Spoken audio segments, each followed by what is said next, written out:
first session na pinamagatak, The Manifold Grace.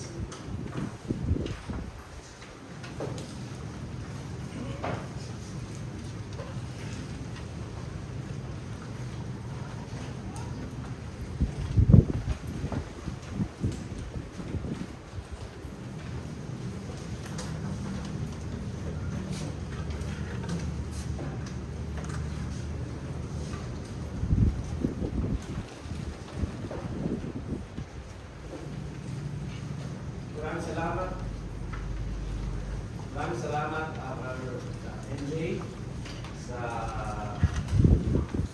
napakagandang setup ng ating study weekend.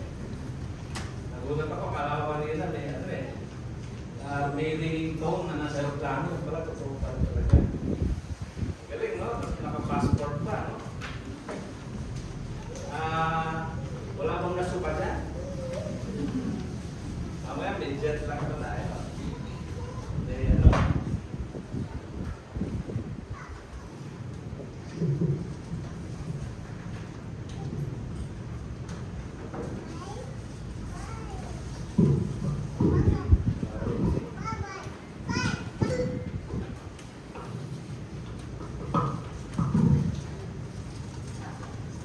At dahil nga tayo ay nasa aeroplano, pupuntang kaharian, hindi ako ang pilot, ha? Ang pilot si Brother NJ. Ano lang ako? Flight attendant. Alam niyo yung mga yung nagsasabi, yung nag-i-instruct pag magka-crash. So ako yun. Tuturo ko sa inyo para tayo makasurvive. Ha? For 3 days, 3 days ang biyahe natin. So medyo matagal to. Apat ang ating studies.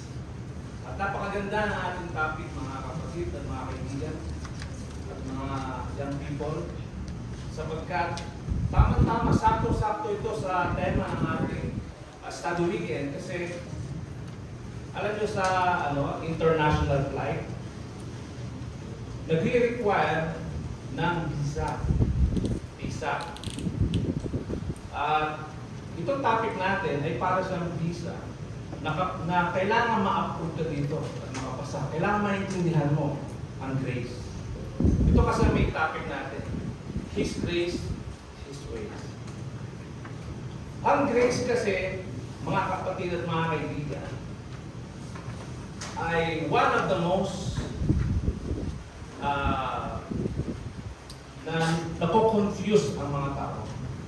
Hindi ko na maintindihan ano ba itong salitang grace na to. At alam niyo ba, mga kapatid, ang grace ang isa sa pinakamahalagang karakter ng Diyos na dapat natin maintindihan. Isa sa pinakamahalaga.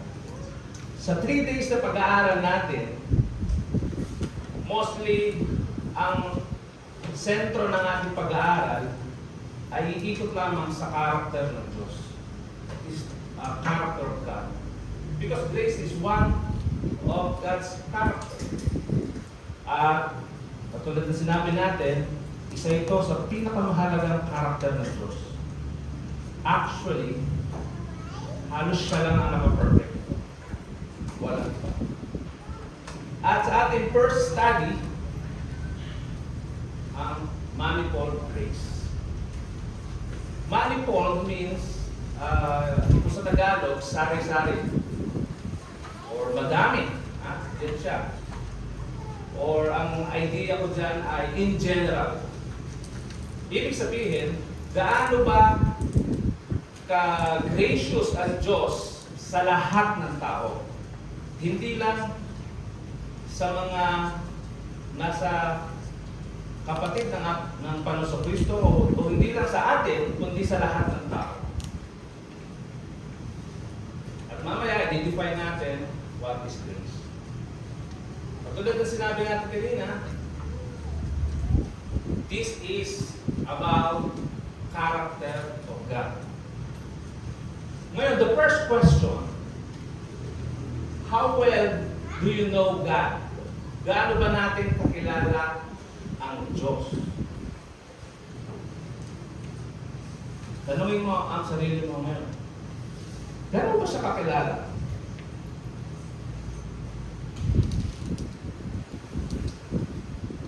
kilala mo lang ba siya dahil alam mo ang kanyang pangalan?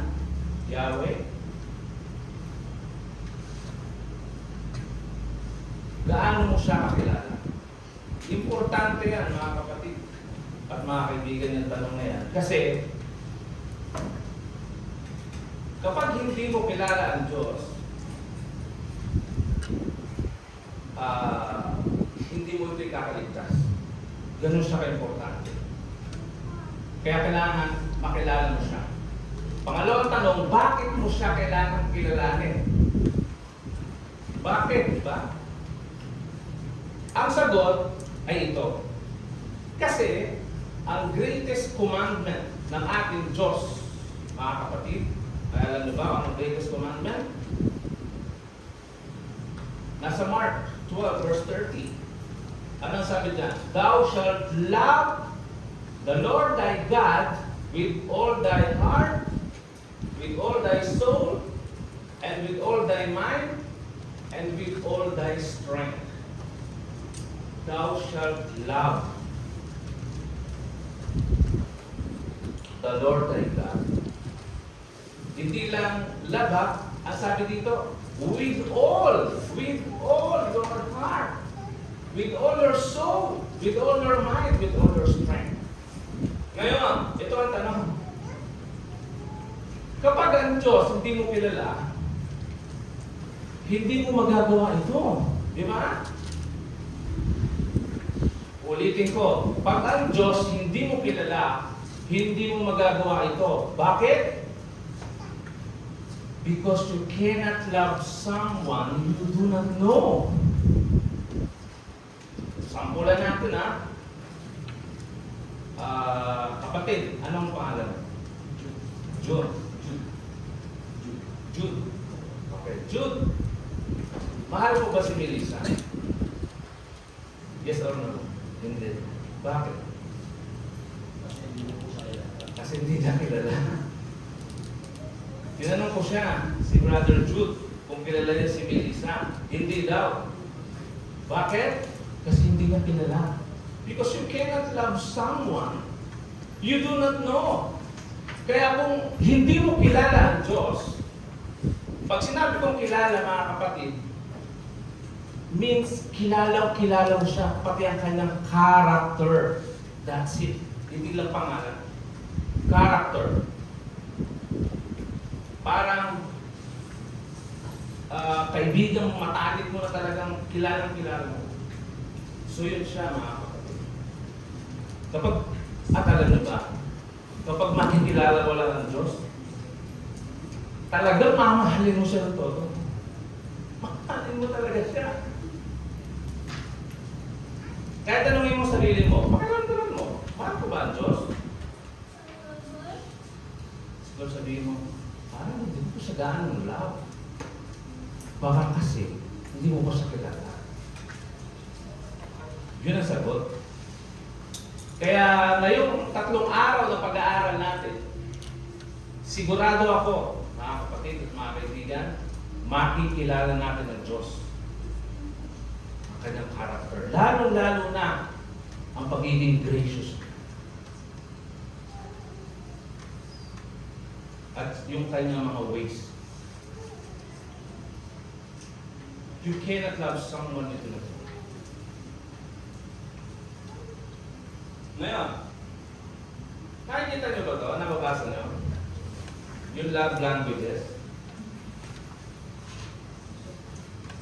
Nung 90s kasi, nung panahon namin, na Sister Lovely, na Brother Julius, parang wala pang ganyan eh. Flames kasi kami nun eh. Ha? Ngayon, ito na sa mga Gen Z, love languages. Na, dati hindi ko rin alam ito. Ito kasi yung dahilan kung bakit maraming mag-asawa ang hindi nagkakaintindihan. Kasi sabi sa libro na to, actually hindi ko pa siya nababasa yung book na yan, pero may idea na ako kung paano siya. Ang sabi dyan, ang bawat tao daw, meron ka na kanyang love languages. At maaaring Kaya hindi kayo magkasundo ng asawa mo o kung meron kang kasintahan. Kasi magkaiba kayo ng language ng pag-ibig. Love language, magkaiba. Kaya maraming mga mag-asawa ang di magkasundo. Kasi hindi nila alam ito. Kaya nga dapat tinuturo ito sa alam mo yung mga marriage counseling, yung bago ikasal, dapat ituro ito kasi para mas maintindihan mo. Halimbawa, kami ni Sister Lovely. Ang love language na kasi is time. You know? Para sa kanya, kapag nagbibigay ka ng time sa kanya, mas napipil niya yung love mo. Ganon. Yun ang love language niya. Which is wala ako nun. Kasi lagi akong busy. Kaya lagi siya nagtatakbo. Hindi ko alam eh. Dati yun. Pero ngayon alam ko na. Ako naman, ang love language ko ay yung words. Yan. Ewan ko ba bakit yan? Kasi mababaw ako eh. Yan ang love language ko. Ngayon, dahil yan ang alam mong love language, kapag sinasabihan ko si Sister Love na, alam mo, ang ganda-ganda mo, baliwala sa kanya. Kasi hindi pa yan yung kanyang love language. Ang gusto niya, meron kang time, spend time with her. So, hindi nagtutugma. Kaya kung malalaman mo ang love language ng mag-asawa, or kung kayo may mga kasintahan, mas magkakasundo kayo. Kaya ko ito binabanggit, mga kapatid. Kasi ang Diyos may love language din na kailangan malaman mo. Kaya kasi kailangan malaman mo eh. At unfortunately, ang love language ng Diyos wala dito. Kasi this is tao lang. Ang love language ng Diyos ay obedience. Ang pagsunod sa kanyang mga utos. Kaya ano ang sabi sa Ecclesiastes, di ba? The duty of man, basahin natin. Sa Ecclesiastes 12 verse 13, let us hear the conclusion of the whole matter. Fear God and keep His commandment, for this is the whole duty of man. So yan ang kanilang love language, mga kapatid at mga kaibigan.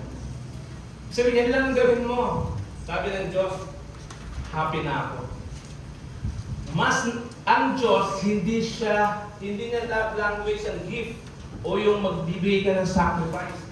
Mag-give ka sa Kanya. Ang sabi nga sa Biblia, di ba?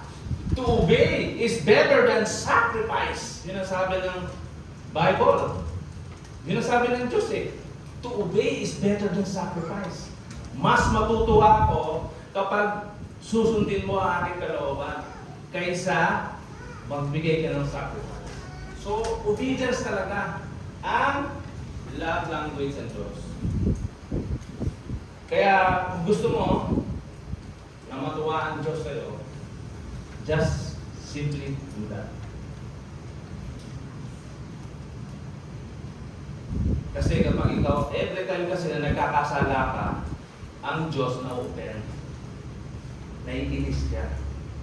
Kaya pag lagi ka nagkakasala, mag-visit siya. Hanggang sa galit na siya. Pero kung i-obey mo siya, love na love ka. So, ganun.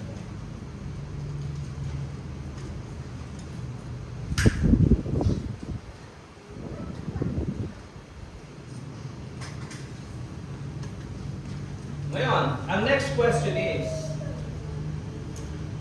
how can we better understand God's character? Paano, Brother Eman, paano natin malalaman ang character ng Diyos? So, of course, the Bible, di ba? Ito lang ang nag-iisang way para natin makilala ang character ng Diyos. Kailangan nagbabasa tayo ng Biblia. Kasi alam niyo ba mga kapatid at mga kaibigan, the Bible is the love letter of God to us. Ang Biblia ay love letter ng Diyos sa atin. Ikaw ba, nung first time na nakareceive ka ng love letter, sa kasintahan mo o sa crush mo, di ba very excited ka na basahin? Paulit-ulit mo na ang binabasa eh. Halos nakabisado mo na kahit ang haba-haba. Kahit wrong grammar eh, hindi mo na napapansin. Kasi yung sumulat, love mo, di ba? Kaya dyan mo masusukat yung love mo sa Diyos.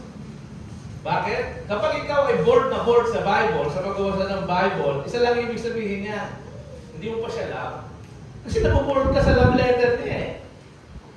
Babasa ka. Nakakatulog ka pa.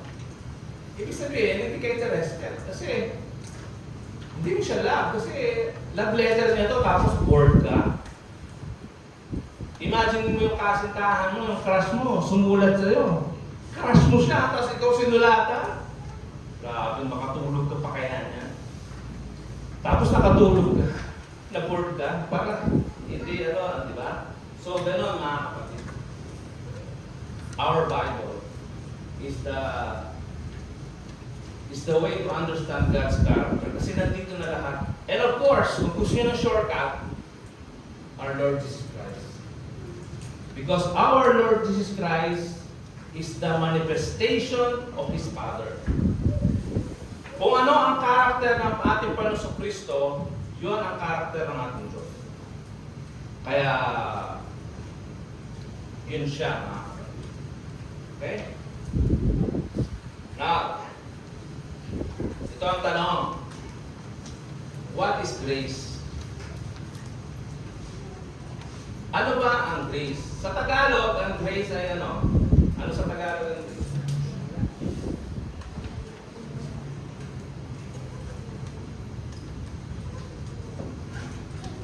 Sa Tagalog, ang grace ay biyaya. At sabi dyan, grace is a gift from God for the undeserved.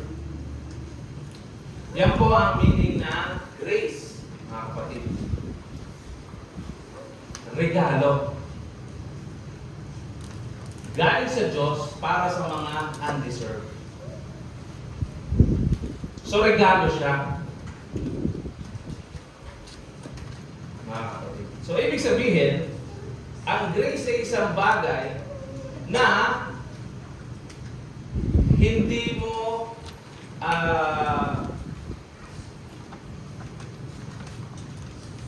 ito wages o hindi mo pinagtrabahuhan. Ikaw ba, pag nagre-regalo ka, humihingi ng bayad? Wala, di ba? Regalo is pusang loob. Bakit mo binigyan ng regalo ang isang tao? Kailan pa tayo nagbibigyan? Ito ang tanong. Ilagay natin yung sarili mo sa Diyos. Ikaw yung giver ng gift. Ang tanong, sino ba yung mga kadalasang binibigyan mo ng regalo? Unang-una, di ba? Yung kilala mo. Pag di mo kilala, di mo bibigyan ng regalo, di mo kilala eh. Pangalawa, siyempre yung mahal mo o yung importante sa'yo, yung nagpapasaya sa'yo, yun yung mga taong binibigyan mo ng regalo, di ba? Yung nagpasaya sa'yo. Ang Diyos ganun din.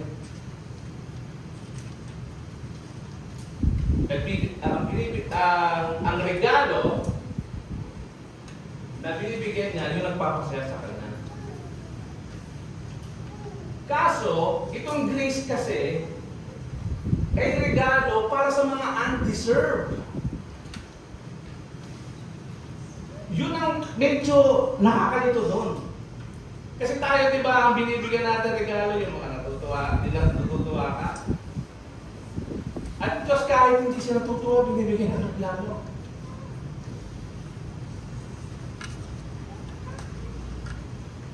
Yan ang manifold grace, mga kapatid. Ngayon, para mas makilala natin ang Diyos, kung gaano siya ka-gracious, merong dalawang verses ako magpapakita dito sa ating PowerPoint. Una ay yung sa Timothy, 1 Timothy chapter 2 verse 4. Basahin natin. Dito, makikilala natin kung ang Diyos, isa sa character niya. Who will have all men to be saved and come unto the knowledge of the truth. Ang sabi dito, ang Diyos daw, gusto niya pala, lahat ng tao ay maligtas. Ano? Who will have all men to be saved and come, hindi lang maligtas very specific, tingnan nyo. And come unto the knowledge of the truth. Ang gusto talaga ng Diyos, lahat ng tao sa mundo, makadinig ng katotohanan at maligtas. Yun ang gusto ng Diyos. Mga kapatid, ganun siya ka-gracious. Gusto niya talaga yun. Ito pa, sa 2 Peter chapter 3 verse 9. The Lord is not slack concerning His promise, as some men count slackness, but is long-suffering toward us, not willing that any should perish. Ayaw ng Diyos na mamatay lahat ng tao ng ganun-ganun lang. Sa Bible, pag sinabing perish, yung talagang die forever. Kasi sa Bible, ang die ay pagtulog lang. Yun ang definition ng. Pero pag sinabing perish, talagang forever ka ng patay, hindi ka na mabubuhay ulit. Ang sabi ng Diyos, not willing that any should perish, but that all should come to repentance. Ang gusto ng Diyos, ang lahat ay magsisi.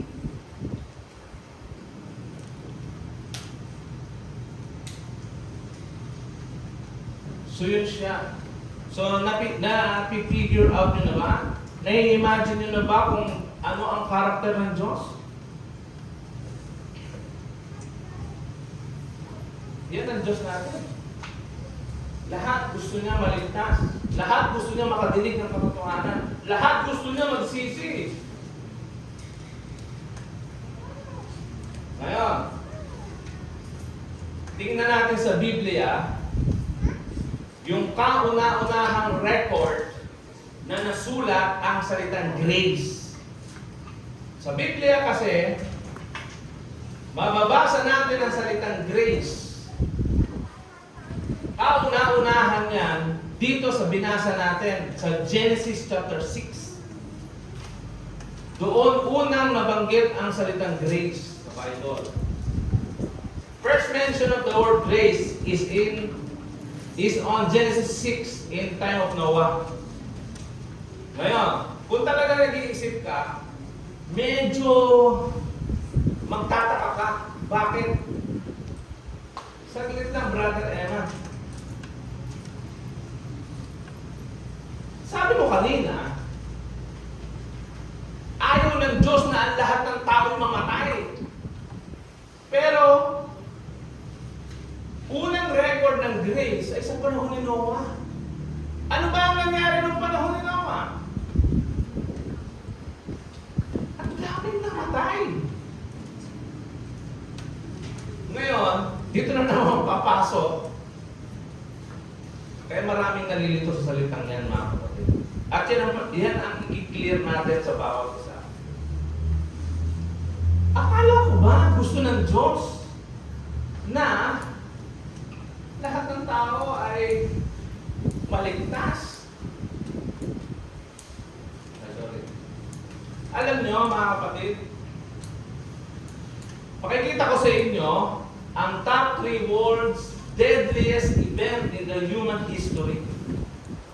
Ito yung event sa human history na pinakamarami ang namatay.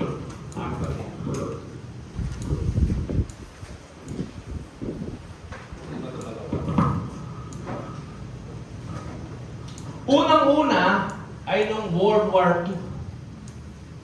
70 million ang namatay dyan, mga kapatid. Noong 1939. Alam niyo yung pangalawa? Yung bubonic plague. Noong 1300s, nagsimula yan sa Europe. Pandemic yan, for 10 years. Alam niyo yung nangyaring pandemic sa atin? Nitong 2020 hanggang 2023, almost 2 million lang ang namatay noon. Yung bubonic plague, 200 million ang namatay. Mga kapatid, pandemic din ito. Maraming namatay noon kasi ngayon kasi high-tech ang ano natin eh. Imagine in just couple of months na discover agad yung vaccine. Eh nung time na yun, hindi naman ganun ka-high-tech. Kaya dami namatay. 1300s. Alam niyo ba yung sumunod? Number 1 sa history na pinakamaraming namatay. Alam niyo kung kanino? Nung panahon ni Noah, 7 billion ang namatay.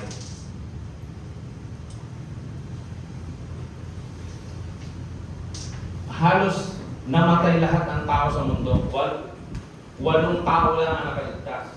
Brother Eman, ang populasyon ngayon sa mundo ay 8 billion. Nung panahon ng Noah, 7 billion? Bakit parang ang dami? Alam niyo ba kung bakit? Kasi mahahaba ang buhay ng mga tao noon. Noon, ang buhay ng mga tao, alam niyo yung lolo ni Noah, si Methuselah, 969 years na buhay. Imagine, 969 years. Alam niyo si Methuselah, ika-10 generation ng apo niya, na-meet niya pa. Di ba ang apo, yung anak ng anak mo, apo sa tuhod, anak ng apo mo. Eh kung ika-10 generation pa, hindi ko na alam kung anong tao to. So mahahaba ang buhay ng mga tao noon, kaya matagal mamatay ang mga tao, kaya dumami ng dumami. Wala sa Bible yan, nasa history. Kaya, kasi kung in case lang, natanungin nyo, bakit ang dami, bakit 7 billion ang namatay? Ang dami namatay ng panahon ni Noah, mga kapatid. Ilan lang ang naligtas? 8 tao lang. Ngayon, tanungin ko kayo, anong karakter ng Diyos? Nalito ka na. Sandali na sa'yo mo kanina, ayaw niyang mamatay lahat. Tapos pinatay pa rin 7 billion. Alam niyo ba kung gaano kadami ng 7 billion na tao? Ang tao sa Pilipinas, 110 million na. Imagine niyo lahat ng Pilipino namatay. Ito buong mundo namatay.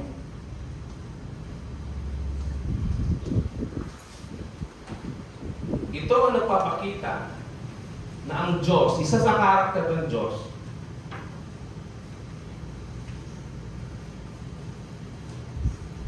hindi siya tumitingin sa langit. At ang Diyos, mga kapatid, tandaan natin, ang ating Diyos sa langit ay may emosyon. You have to understand that. Ang Diyos natin sa langit, na lumikha na langit at lupa, ay may emosyon. Katulad mo, may emosyon ka, di ba? May time na ikaw ay nagagalit, may time na ikaw ay natutuwa, may time na ikaw ay nai-inlove, may time na ikaw ay natidisappoint. Ang Diyos ganoon din. At noong time na yan, disappointed siya. Ang sabi dyan sa record, sa Genesis 6 verse 5, kung babasahin natin, and God saw that the wickedness of man was great in the earth, and that every imagination of the thoughts of his heart was only evil continually. Imagine that.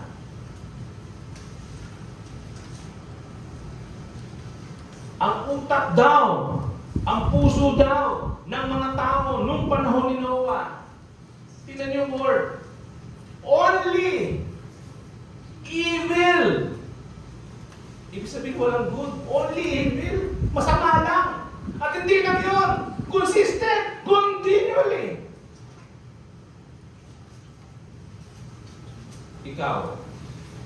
Di ba sabi ko kanina, every time na ikaw ay nagkakasala, naiinis ang Diyos, na-open siya.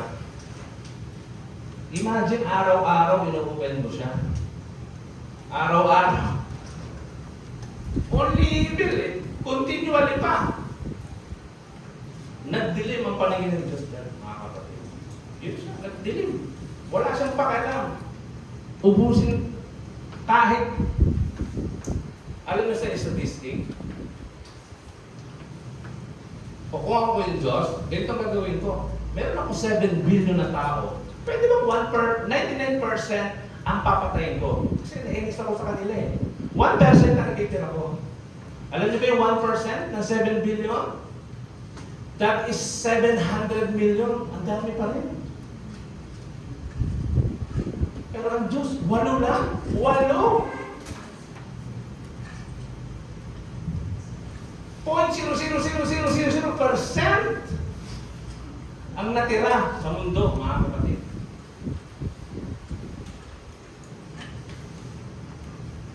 The earth also, ang sabi dyan sa verse 11, the earth also was corrupt before God, and the earth was filled with violence. At dito, violent daw ang mga tao. Ngayon ang tanong, sounds familiar ba? Ang tanong, may pinagkaiba ba yan sa panahon natin ngayon? Di ba puro violence din naman ngayon? Di ba? Puro kasamaan. At sabi nga ni Apostol Pablo, in the last days, perilous times shall come. Ang ibig sabihin ng perilous, lubhang mapanganib. Sa last days, ngayon yun, sa panahon natin. Lubhado mapanganib. Kasi nakita ni Apostol Pablo na mauulit ang panahon ni Noah. Malapit ang magdilim ang paningin ng Diyos ngayon. Masyado lang siya long suffering eh. Pero malapit ang dumating ang Panginoon sa Kristo. Binigyan niya tayo ng warning. Napakapanganib sa last days. Ngayon, iniisip mo siguro, Brother Eman, anong panganib yan? Siguro ano yan? Wars. Kasi mapanganib yun eh. Siguro ano yan? Pestilence. Yung mga pandemic, oo nga, yun nga yun siguro. Siguro calamity yan. Lindol, pagputok ng vulkan, ha? Or mga sakit. Siguro yun yung panganib na yan. Alam niyo mga kapatid, yung mga panganib na sinabi ko, hindi yun ang sinasabi ni Pablo. Hindi yun. Hindi siya wars, hindi siya digmaan, hindi siya mga kalamidad, hindi siya mga pestilence. Alam niyo, sinasabi ng Apostol Pablo na mapanganib na bagay na darating. Ituloy natin. This know also that in the last days perilous times shall come. 2 Timothy 3 verse 1. Idiretso natin sa verse 2. For men shall be lovers of their own selves. Yan daw ang panganib. Lubhang panganib. For men shall lovers of own selves. Alam niyo yung salitang selfie? Bago lang word yan. Bago lang word yan na nalagay sa dictionary. Kasi tingnan nyo sa dictionary ngayon, yung modern dictionary, i-search nyo sa Google, ibig sabihin ng selfie, yung, alam nyo naman yan, selfie. Yung camera mo, magpipicture ka ng sarili mo. Nung wala pang cellphone, wala pang mga iPhone, Samsung, yung mga camera ng cellphone, walang salitang selfie. Na-discover na lang yan ngayon. Lubhang mapanganib daw yan. Mas mapanganib pa yan kaysa mga digmaan. Mas mapanganib pa yan kaysa mga kalamidad. Mas mapanganib pa yan kaysa sa mga pestilence. Mga kapatid. Yan sabi niya, oh. In the last days, perilous times shall come. Mapanganib na panahon ay darating. Yung pala yung panganib. Men shall be lovers of all selves. Covetous, boasters, proud, blasphemers, disobedient to parents. Sabi mo iba, aray ko na. Disobedient to parents.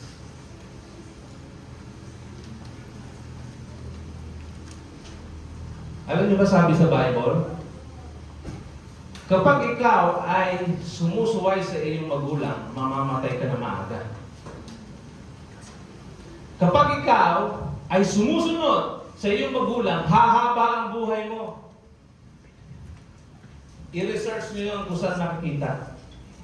Itanong niyo kay Brother NJ kung saan. Nasa Bible mo.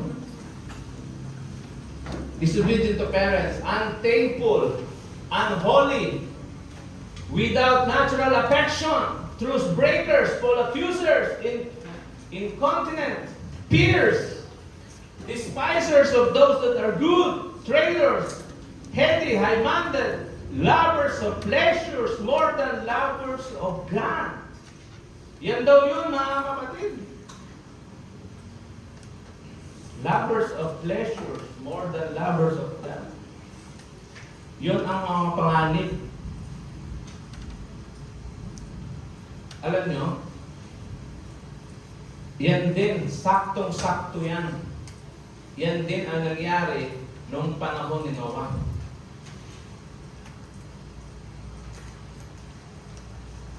Alam nyo ba kung bakit? Kung bakit ko sure na yan din ang nangyari? This is the truth. Human nature never changes. Kung ano ang nature ng yung mga tao sa panahon ni Noah, wala yung pinagkaiba sa nature natin. Makakasalanan sila, makakasalanan din tayo. Wala tayong pinagkaiba. Kahit si Noah at ang mga anak niya at ang asawa niya, makakasalanan lahat yan. Pero, ito ang sinabi sa verse 6. And it repented Yahweh that he had made man on earth, and it grieved him at his earth.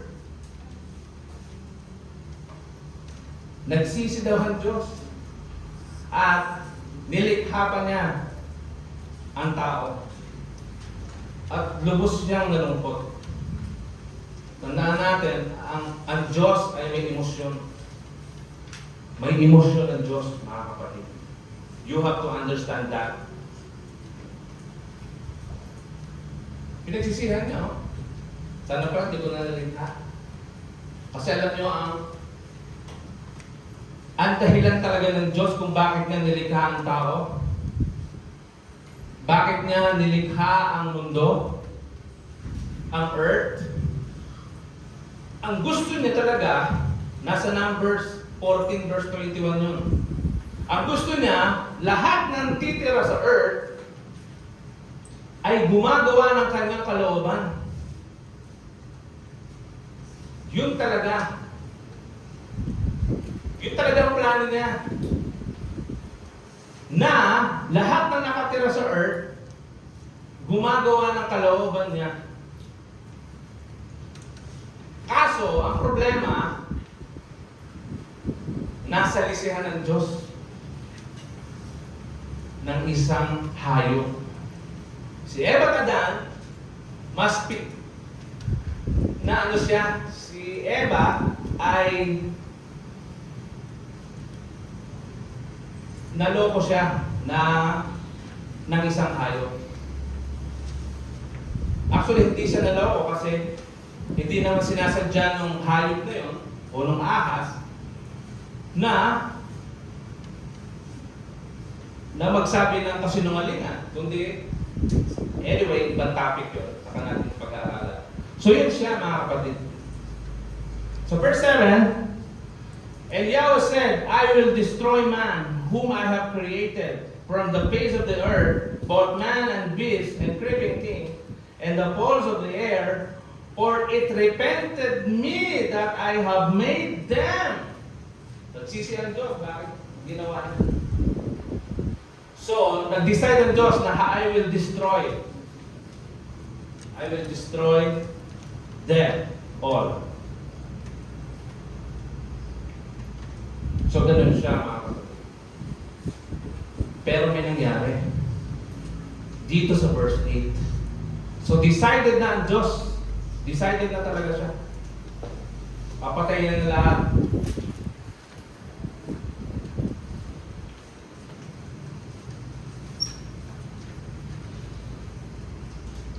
Sabi dito sa verse 8, But Noah found grace in the eyes of Yahweh. Ito ang kauna-unahang record ng salitang grace sa Bible. But God found grace in the eyes. But Noah found grace in the eyes of Yahweh. Brother Eman, ano na namang grace yan? Okay, sagutin na natin yan. Ang grace, mga kapatid at mga kaibigan, ay mayroon tatlong stages. Doon sa John chapter 1 verse 16, meron doon sinasabi na ang grace kasi ay parang regalo, di ba? Regalo. Ang idea dyan, ang unang regalo na binigay ng Diyos ay ang manifold grace of God. Itong regalo na to, binigay ito ng Diyos sa lahat ng tao. Lahat ng tao. Actually, pati yung mga namatay, pati yung 7 billion na namatay sa panahon ni Noah, naka-receive ng manifold grace of God. Ang pangalawang stage, doon kasi sa John 1:16, meron itong nabanggit na grace for grace. Ibig sabihin, yung palang biyaya ng Diyos, parang regalo siya, na pag binuksan mo, may nakikita ka pang isa pang regalo sa loob. Yung pala yun. Kaya pag binuksan mo ang manifold grace of God, yung regalo na yan, may nakikita ka pang isa pang regalo. Ay, dalawa pala. Yun yun. At hindi lang dalawa. May isa pa. Pagbukas mo sa tatlo, may pangatlo pa. Ang tawag na sa pangalawa ay tinawag natin justified grace of God. Yan ang topic natin bukas. At ang pangatlo ay glorified grace of God. Yan din ang topic natin bukas. Napakaganda nga mga kapatid. Kaya matulog kayo mamaya ng maaga kasi napakaganda ng dalawang yan.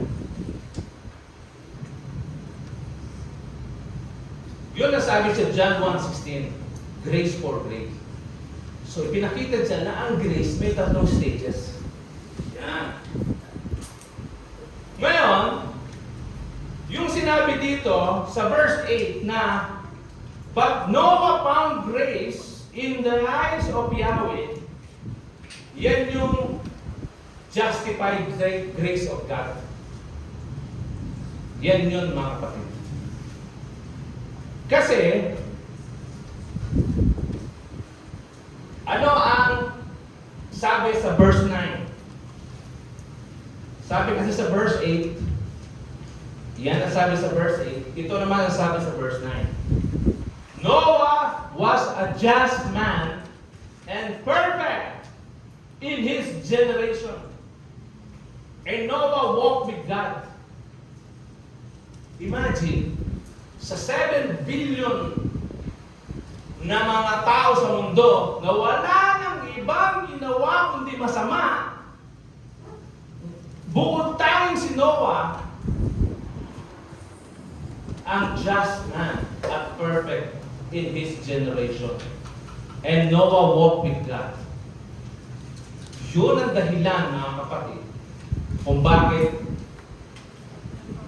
si Noah ay nagkaroon ng grace sa mata ng Diyos.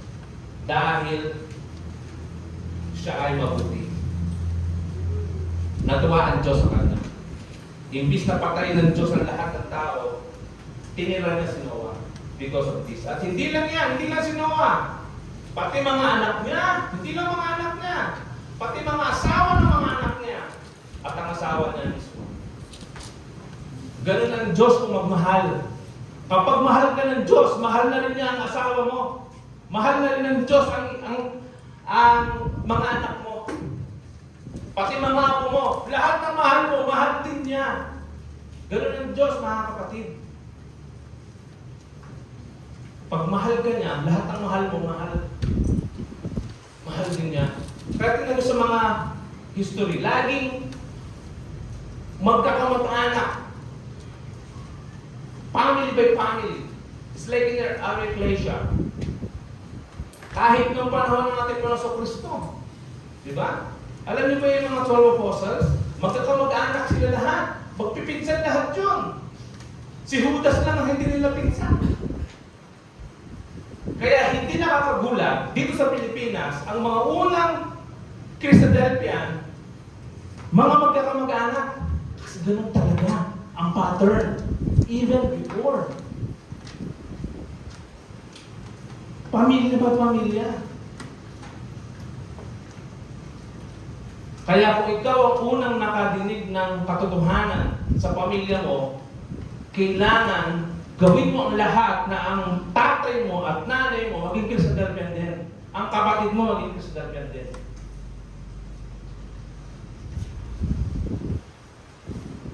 Kasi ako noon, ang unang naniwala sa akin noon, ang kuya ko. Tapos sumunod yung tatay ko at nanay ko. Nabaptize sila na. Dapat gano'n. Yun ang gusto ng Diyos eh. Lahat makasama. Pamilya, mga kapatid. Dito, sa point na to, si Noah lang ang just. Pero buong pamilya niya, pati mga ano niya, asawa ng kanyang mga anak, kasama. Diba?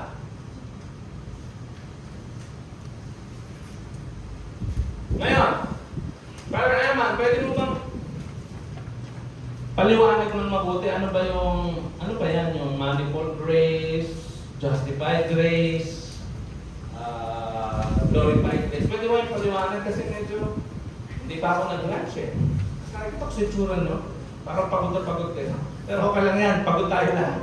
Ako, wala pang tulog. Nag-drive pa nga ako eh. 5 oras. Kaya okay lang yan. Isipin nyo talaga na sa aeroplano tayo. May turbulence. Talaga may hilo ka talaga. Ganyan talaga yan. Brian, ano ba to? Hindi ko maintindihan eh. Ito manifold grace. Ito po yan. Ang manifold grace ay biyaya ng Diyos na ibinigay niya sa lahat ng tao. Mabuti man o masama. Nasa katotohanan man o wala. Hudyo man o hintil. Lahat ng tao. Yung mga biyaya na yan, ano ang mga example?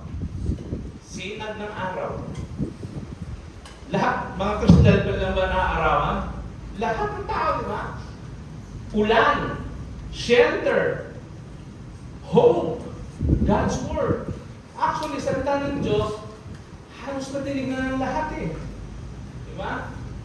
Open sa lahat. Binigyan ng Diyos yan sa lahat. Pag-ibig. Diba? Buhay, pamilya, at kagalingan. pansinin nyo, merong mga tao na wala naman sa katotohanan, nanalangin siya sa Diyos, na gumaling siya eh. Because God is gracious.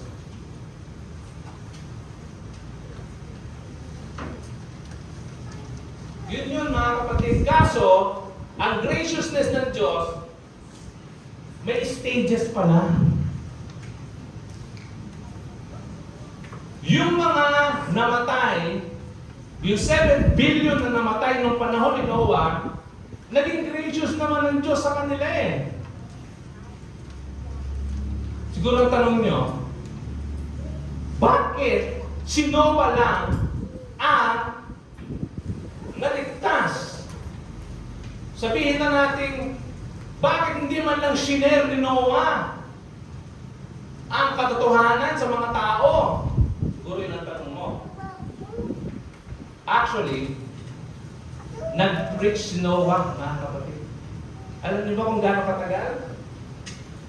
120 years. Nag-preach siya about repentance, about Bible, about the Word of God. Hulaan niyo kung ilan ang naniwala sa kanya. Wala! For 120 years! Wala!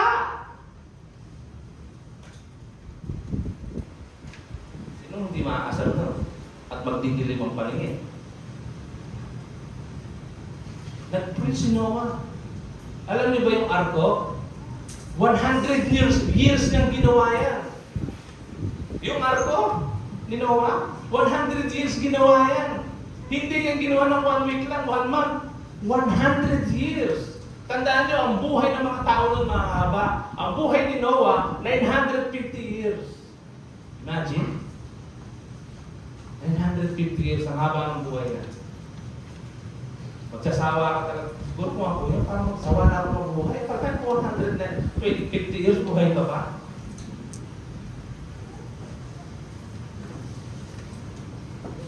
Actually, nadat ng pangalan ni Noah si Abraham eh. Nung 70 years old si Abraham, buhay pa si Noah. Kaya nung panahon ni Abraham, si Sarah, half-sister ni Abraham, napangasawa niya. Half-sister niya, napangasawa niya. Kasi ina-allowed noon. Kasi nga, imagine, walo lang ang tao. So, inalaw ng Diyos na yung magpipinsan, pwede maging mag-asawa. Pwede. Magkapatid pwede kasi kukunti ang tao eh. Kaya si Abraham at si Sarah, kaya nung sinabi ni Abraham, kay Abimelech na, sabihin mo, di ba nung pumunta sila ng Egypt, sabihin mo kapatid kita. Which is totoo naman, half-sister niya si Sarah. Kasi nung time niya, kukunti pa tao. Okay? Ano naman yung justified grace? Nandito tayo ngayon sa justified grace. Na kung saan, ito naman yung biyaya ng Diyos about fellowship. Yung heirs of the promise. Ito isa sa pinaka-importante, yung forgiveness of sins. Yan ang wala sa labas, mga kapatid. Wala silang forgiveness of sins. Bakit? Unang-una, hindi sila naniniwala kay Kristo. Lalo na yung ibang religion, yung mga Muslim. Paano sila papatawarin ng Diyos? Hindi si Kristo, hindi nila pinapaniwalaan. Diba? Namatay si Kristo para dun sa mga naniniwala sa Kanya, sa katotohanan. So, hindi para sa lahat. Ibig sabihin, tayo lang ang may access sa forgiveness of sin. Kaya nga itong justified grace of God, ang ibang tawag dito, this is the grace of our Lord Jesus Christ. Yun yung other word niya. Hope of the kingdom. Of course, the truth. Real peace. Real love. Agape. Real joy. Kasi dito sa manifold, mayroon din love eh. Pero sa atin, real love. Agape. Greatest kind of love, di ba? And of course, hindi ko na palalawin yan kasi topic natin yung bukas, yung glorified grace. Ito naman yung immortality. Yan ang next stage natin. Next biyaya o next grace o next na regalo na tatanggapin natin mula sa Diyos. As of now, 2 regalo na ang nabuksan natin. At yung pangatlong regalo ang hinihintay natin at ibibigay lamang yan kapag tayo ay maliligtas. Hindi lang siya real peace, everlasting joy, at everlasting love sa kingdom, mga kapatid. So, hindi ko na i-discuss ng mahaba yan kasi topic natin tomorrow. God is gracious, but He requires a response from us. This is the principle. Ang Diyos ay nagbibigay ng biyaya, nagbibigay ng regalo.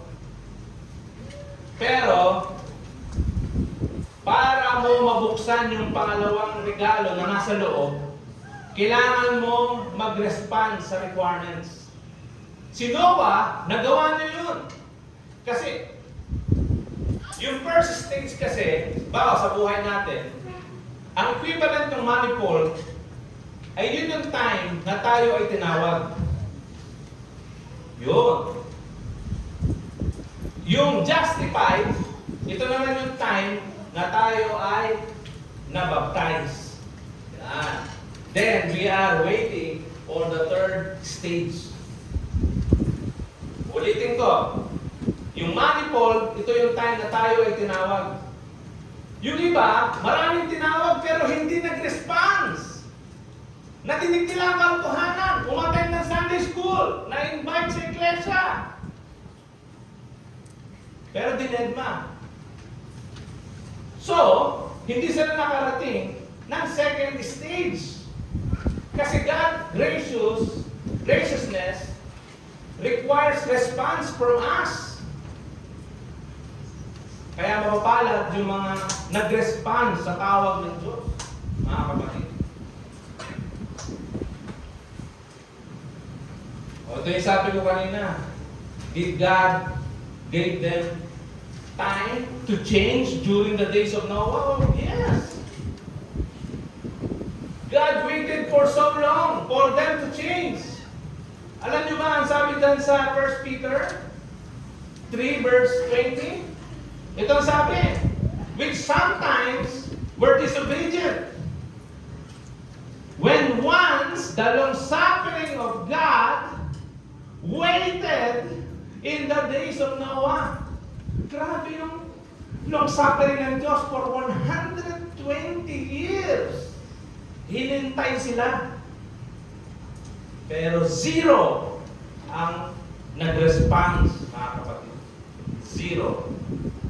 Only evil continually ang nasa puso ng mga tao. While the ark was preparing, wherein few, that is 8 souls, were saved by water. Yan ang sabi ni Peter. Pasulat. Ang Diyos, naghintay siya ng matagal. Hindi yung matagal, 120 years. Ikaw nga, 20 minutes pa lang, inip na inip ka na eh. Ang Diyos, 120 years eh. Bago mainip. Kapatid. Noah did not only build an ark, he also preached about repentance and righteousness to people for 120 years. It's not natin kanina. Tingnan nyo sa 2 Peter chapter 2, verse 5. Nakasulat. And spare not the old bull, but saved Noah, the 8th person, a preacher of righteousness. Nag-preach siya, mga kapatid.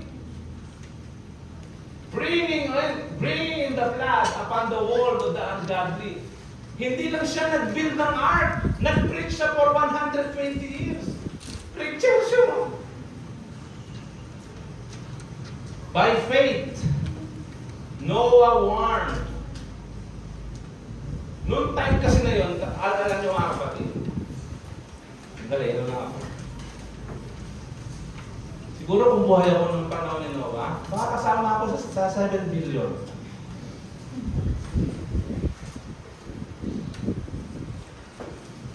Alam niyo kung bakit? Alam niyo kung bakit? Ang sabi kasi ni Noah, magbago na kayo! Magkakaroon ng malaking baha! Alam niyo ba ng panahon na yun? Never pa sila nakakita ng baha. Never pa. At kung umulan, once in a blue moon, ambon pa. Tapos sabihin niya baha. In those days, never saw a flood in their lifetime until it came. First time ito na pumaha, sobrang lalim pa. Sa Hebrew 11 verse 7, ito yung sinabi niya sa Bible eh. By faith Noah, being warned of God, of things not seen as yet. Wala pa nakakita ng baha. Move with fear. Prepared an ark to the saving of his house. Si Noah lang ang naniwala. Gumawa siya ng arko sa tuktok ng bundok. Kaya nagtatawa ng mga tao eh. Kaya kung buhay ako ng time na yun, kasama ako sa tatawa eh.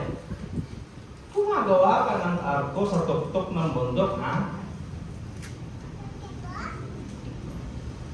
Eh, baliw nga yun. Buti na lang wala ako nun. Kasi kasama ako sa 7 billion. Yan mga kapatid, yan ang pananampalataya ni Noah. At yung faith ni Noah ay active faith. Hindi lang ba siya sa naniniwala? Sabi dito, by faith, Noah prepared an ark. Mayroon siyang ginawa. Hindi lang siya naniwala, talagang ginawa na.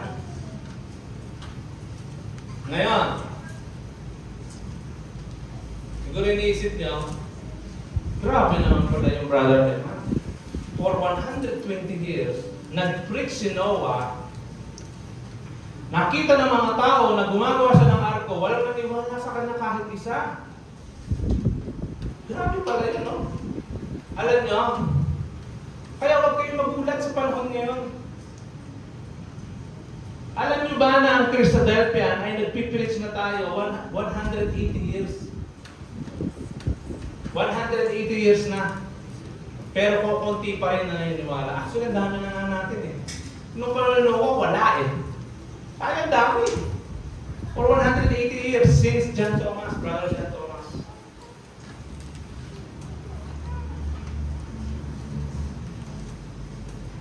Kaya, alam nyo, bakit walang naniniwala? Naalala ko kasi noon, 20 years ago, pumunta ako ng National Bookstore. May nakita ko isang libro, kulay pula, ganyan kakapal. Ang title, The Religions of the World.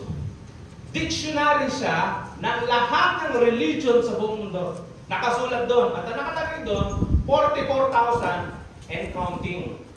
That was 20 years ago. Siguro ngayon, siguro mga 60,000 na. Kasi 44,000 and counting eh. Sabi maraming religion na, imagine 44,000 pala na doon. Sabi na natin 60,000. Kasi 20 years ago yun, in counting daw eh. Dadagdag, dumadami. 60,000 ng religion sa buong mundo. Pero sabi sa Bible, there is only one faith. Only one baptism. Isa lang ang paniniwala. Out of 60,000 na paniniwala. Alin doon ang totoo?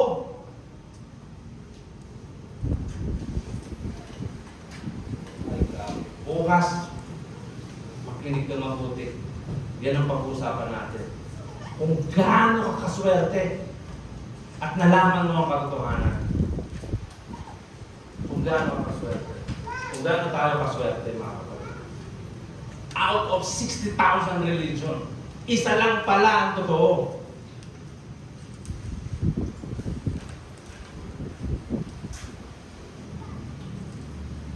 At alam nyo, Binuklat ko yun, of course. Hinanap ko yung Kisadel niya. Nakasulat doon, alam nyo? Kasi ang sinusulat doon, kung ano yung pinaka-weirdo na paniniwala ng religion na yun. Alam niyo nakasulat? Tayo daw ay naniniwala na ang life eternal, life on earth, at naghihintay tayo sa muling pagdating ng ating Panginoon sa Kristo. Weirdo daw yun. Kakaiba daw yun. Kasi halos lahat ng tao sa mundo ang paniniwala, pag namatay ang tao, di kayo mabuti, akit ka sa langit. Kaya yung nakasulat doon, itong mga Christadelphian na to, naniniwala na ang life eternal sa earth, hindi sa langit. Kakaiba yun sa kanila, mga kapatid. Yun siya. Sa panahon ni Noah, si Noah himself, ito yung kanyang manifold. When he prepared, when God called him, na-justified siya, Noah built an ark, and at yung kanyang glorified, ay yung siya ay na-save from the flood. Ngayon, malalaman, bakit may manifold, may justified, may glorified? Nakasulat po yan sa Bible. Sa Romans 8 verse 30, ito ang sabi, moreover, whom He did predestinate, then He also called. And whom called, them also justified. And whom He justified, then He also glorified. Yan po yan, mga kapatid. Yan yung tatlong stages ng grasya ng Diyos. At itutuloy natin yan bukas. Maraming salamat.